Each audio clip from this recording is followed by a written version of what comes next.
انتصار ستی اور 40 کے قریب نامعلوم افراد کے خلاف مقدمات درج، مقدمے میں نامزد کر دیا گیا اور مقدمے میں کہا گیا ہے جناب کہ بلوا کرنا، اسلحے کے ساتھ دھمکانا، غیر قانونی اجتماع کے ذریعے بلوا کروانے کی دفعات مقدمے میں شامل کی گئی ہیں اور صحافی کی درخواست پر تھانہ بیرونی میں یہ مقدمہ درج کر لیا گیا ہے۔ واقعہ میں نے آپ کے سامنے رکھ دیا، فیصلہ آپ کر سکتے ہیں غلطی کس کی ہے، کیا ہوا کیا نہیں ہوا۔ اس کے علاوہ آفاق احمد صاحب نے یہ کہا ہے جناب کہ کراچی صوبہ ہمیں منظور نہیں۔ اب بہت سارے لوگ یہ سوال کر رہے ہیں کہ یار یہ کیا بات کر دی آفاق احمد صاحب نے کہ کراچی صوبہ منظور نہیں۔ ایک طرف جو صوبے کی بحث چل نکلی ہے کہ جی صوبے بننے چاہیے پاکستان میں، 12 صوبے بننے چاہیے، کوئی کہتا ہے کہ جی 38 صوبے بنا دیں، کوئی کہتا ہے ڈویژن میں تقسیم کر دیں، یہ بات ہو رہی۔ اور جب سے پاکستان بنا 4 ہی صوبے، اور جو ہمارے ساتھ ملک آزاد ہوئے تھے دنیا بھر میں ان میں بہت سارے صوبے بنے ہوئے، اور صوبے بنانے سے ملک کمزور نہیں ہوتے اور مضبوط ہوتے ہیں۔ اور پھر اتنے بڑے بڑے صوبے ہوتے نہیں ہیں دنیا میں، مطلب پنجاب کی آبادی 12-13 کروڑ، سندھ کی آبادی 7 کروڑ سے بھی زیادہ، مطلب اس میں اگر 2-3 صوبے بن جائیں اور لیکن سب کو ساتھ بٹھا کر بات کرنے سے، سمجھا کر بات کرنے سے۔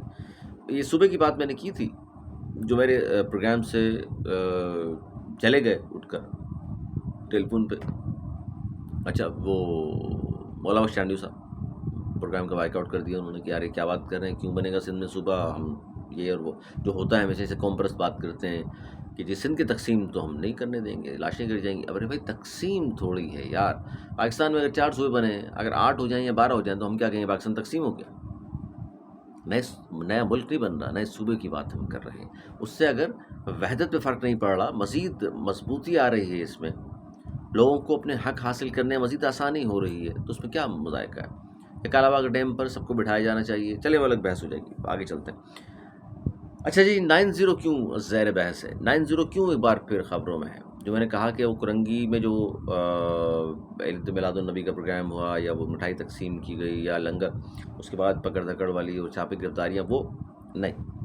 اس کی وجہ یہ ہے، اس کی وجہ یہ کہ ایک زمانے میں 90 یعنی عزیز آباد کا جو علاقہ ہے، تو وہاں کسی بھی عام آدمی کا جس کا تعلق ایم کیو ایم سے نہیں ہوتا تھا، خاص طور پر میں بات کروں کھل کر آپ سے کہ کوئی سندھی بھائی ہو، بلوچ پٹھان بھائی ہو، کشمیری ہزارے وال اور دیگر جو لوگ تھے، بلوچ یا سرائکی، اور ان ایون کہ اب اردو بولنے والے بھی جن کا تعلق نہیں تھا، تو یہاں تو جاتے ہوئے دادا وہ سوچتے تھے یہ تو ہو ہی نہیں سکتا کہ ایسی بات، خاص طور پر جہاں 90 جس گلی میں یا جس جگہ کا نام 90 ہے وہاں کوئی اس طرح کا شرپسند جا کر کارروائی کرتے تو ہو نہیں سکتا۔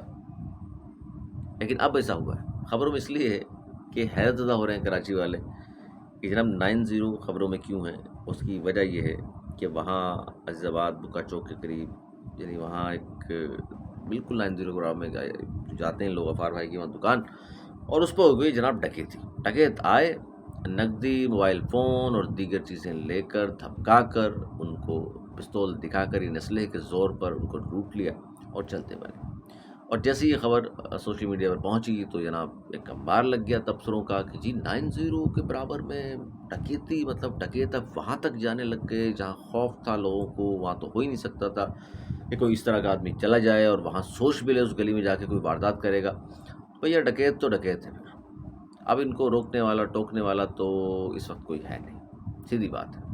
اب تو کراچی میں دندناتے پھرتے ہیں، ڈیفینس میں ان کے ہاتھوں محفوظ نہیں ہے، کلفٹن پہ بھی وارداتیں وہ کر رہے ہیں، وہ ناظم آباد میں بھی کرتے ہیں، وہ گلشن حدید میں بھی کرتے ہیں، وہ رنگی کرنگی، ہر جگہ جہاں ان کا دل چاہتا ہے۔ اس پہ بھی بہت سارے لوگ یہ کہتے ہیں کہ جناب ایک زمانے میں تو 20 لاشیں گرا کرتی تھی، اس سے تو بہتر ہے، چلے جو اس کو بہتر سمجھتے ہیں سمجھتے رہیں بھائی، لیکن حقیقت یہ ہے کہ وہ بھی اچھا دور نہیں تھا، 20 لاشیں گرتی تھی، اور یہ بھی اچھا دور نہیں۔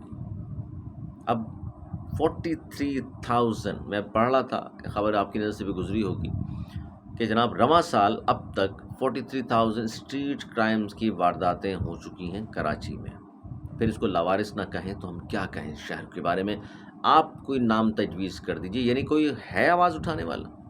پاکستان پیپلز پارٹی کی حکومت، میئر موجود یہاں پر، 22 ایم کیو ایم کے موجود، 37 ایم پی ان کے موجود، پیپلز پارٹی کے ایم بھی کراچی سے منتخب ہوئے ہیں، ایم پی ایس بھی منتخب ہوئے ہیں، کہاں ہیں بھائی سب یہ لوگ؟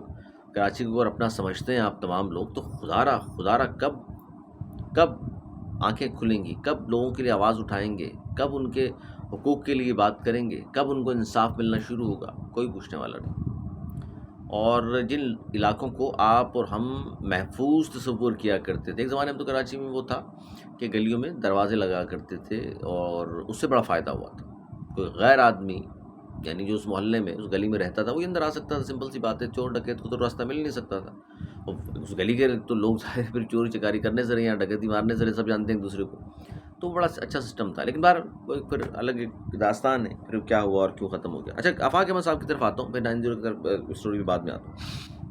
آفاق احمد صاحب فرماتے ہیں کہ کراچی صوبہ ہمیں منظور نہیں بلکہ جنوبی سندھ صوبہ ہونا چاہیے۔ اچھا وہ یہ کہتے ہیں، ان کی سوچ یہ ہے کہ حیدرآباد، سکھر، میرپور، نواب شاہ میں بھی میری قوم کے لوگ آباد ہیں، ظاہر اردو بولنے والے مہاجر وہاں بھی ہیں، اور انہیں مرنے کے لیے ہم نہیں چھوڑ سکتے۔ یعنی صبح اگر آپ صرف کراچی حیدرآباد کو بنا لیں گے تو باقی شہروں میں جو سندھ کے مہاجر جو آباد ہیں ان کا پھر کیا ہوگا؟ کیونکہ ہم نے جب وزیر اعلیٰ بنے تھے ممتاز بھٹو، تو ہم نے دیکھا تھا جس طرح ان کو وہاں مارا پیٹا گیا تھا، جس طرح ان کو وہاں سے بھگایا گیا تھا، جس طرح قبضہ کیا گیا تھا ان کے گھروں پہ۔ تاریخ ہے بھائی، یہ بھی یہ ہوا تھا۔ وہ کہہ رہے ہیں جی یہی ہوگا اگر خدا نخواستہ اگر صرف کراچی حیدرآباد کو صوبہ بنا دی جائے، تو وہ کہتے ہیں جنوبی سندھ کو صوبہ ہونا چاہیے، کیونکہ یہ بھی میری قوم کے لوگ ہیں، ان کو تنہا ہم نہیں چھوڑ سکتے۔ اب یہ چیزیں ہیں جس پر میں نے کہا میں تھوڑا سا آپ سے گفتگو کروں، اور وہ جو باقی چیزیں جو میں نے ہلکے پھلکے انداز سے آپ کے سامنے کر دی، تو اس پر پھر کبھی انشاءاللہ اگلے ویلوگ میں بلکہ تبصرہ میں کروں گا۔ اور ہاتھ کھڑے کر دیے ہیں بارشوں کے اس موسم میں میئر کراچی نے بھی، اس پر بھی آگے جا کے اگلی بلاگ میں انشاءاللہ اس پر بھی ہم آپ کو بتائیں گے۔ اور یہ چھاپے گرفتاریوں کا سلسلہ ہے، اس پر بتاتا ہوں آپ کو کیا کچھ ہوا ہے، کیا کچھ ہو رہا ہے۔ اور کراچی میں اگر خدا نخواستہ بارش جس طرح پورے ملک میں میرے اس وقت پریشان ہیں لوگ بارش اور سیلاب کی وجہ سے، کہیں کراچی میں بھی 200-300 ملی میٹر بارش ہو گئی، تو حکومت تو ہاتھ کھڑے کر چکی ہے جناب یہاں تو، وہاں تو پھر بھی کام کیے جا رہے ہیں۔ لیکن چلیں اس پر بھی بات کریں گے۔ اپنا بہت خیال رکھیے گا، اپنے گرد و نواح کا بہت خیال رکھیے گا، اور آپ دوسروں کے لیے آسانیاں پیدا کرنے کی کوشش کیا کیجیے، پریشانی مت بڑھایا کریں۔ اپنا بہت خیال رکھیے گا، مجھے اجازت۔